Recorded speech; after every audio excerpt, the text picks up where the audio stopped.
গতকাল মাননীয় supreme court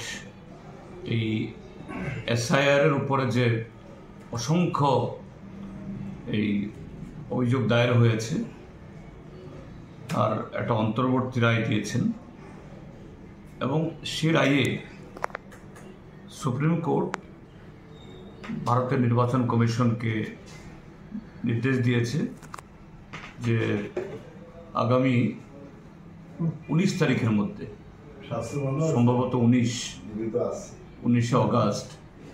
তার মধ্যে যেন এই 65 লক্ষ নাম যে বাদ পড়েছে সে নাম যে এই বিহারের যে বিভিন্ন জেলার ওয়েবসাইট সেখানকার নির্বাচন আধিকারিকের ওয়েবসাইট পঞ্চায়েত এবং আরও নানা স্তরে যাতে জনগণের কাছে এটা সহজলভ্য হয় এবং কেন এই 65 লক্ষ যে ভোটারের নাম বাদ গেল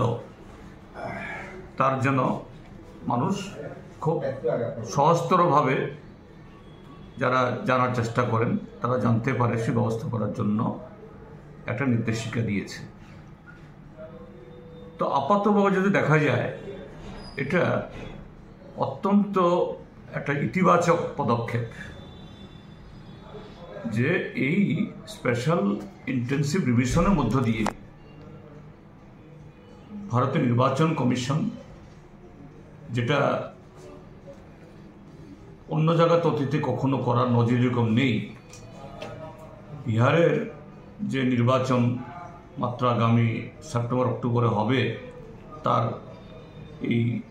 2-2.5 মাস আগে এই পদক্ষেপ গ্রহণ করা, এর পেছনে একটা গুরুতর একটা অভিসন্ধি যে আছে এটা শাসক দলের সরকারের তার বক্তব্যের মধ্য দিয়ে এবং সুপ্রিম কোর্টে নির্বাচন কমিশনের তরফ থেকে যেরকমভাবে আত্মপক্ষ সমর্থন করা হচ্ছে ইতিমধ্যেই এই মনোভাবটা প্রকাশিত। তার উদ্দেশ্য কি এটা বোঝার অপেক্ষা রাখে না। তো সুপ্রিম কোর্ট বলেছেন ঠিক আছে এসআইআর করার দায়িত্ব মানে ক্ষমতা সুপ্রিম কোর্টের আছে, কিন্তু এরকমভাবে এই একটা নির্বাচনের এই একটা রাজ্য নির্বাচনের প্রাক্কালে এবং এত সংখ্যক ভোটার কোনো কারণ না দর্শিয়ে এটা করা এটা যে গর্হিত এভাবে না বললেও শব্দটা প্রয়োগ না করলেও এটা মোটামুটি পরিষ্কার হয়েছে। এখন বলা হয়েছে বলে করার জন্য দেখা যাবে এরপরে এই কী ধরনের জবাব বা কী ধরনের এই তথ্য তারা প্রকাশ করেন এবং এই যে রায় হওয়ার আগেই যে ইতিমধ্যেই নানাভাবে প্রকাশিত হয়েছে যে এরকম বহু ভোটার যাদেরকে মৃত ঘোষণা করা হয়েছে অর্থাৎ নাম বাদ দেওয়া হয়েছে, এই মৃত লোকগুলো দিল্লিতে হাজির হয়েছে সশরীরে। তারপর সে জায়গাতে দেখা গেছে এমনভাবে সমস্ত নাম নথিভুক্ত করা হয়েছে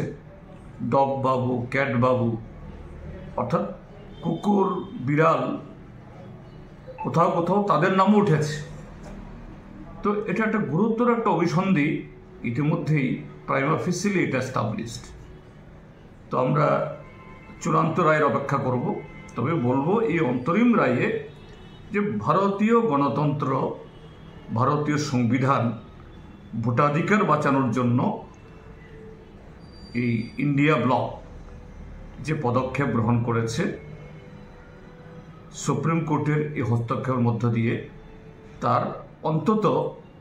যে সম্পূর্ণটা না হলেও কিছুটা হলেও একটা আশ্বাস তৈরি হয়েছে। এটা একটা খুব ইতিবাচক পদক্ষেপ, অন্তত এইটুকু বলা যেতে পারে। অন্তত ব্যক্তিগতভাবে আমি বলবো যে এই পদক্ষেপ সেদিক থেকে একটা বলিষ্ঠ পদক্ষেপ।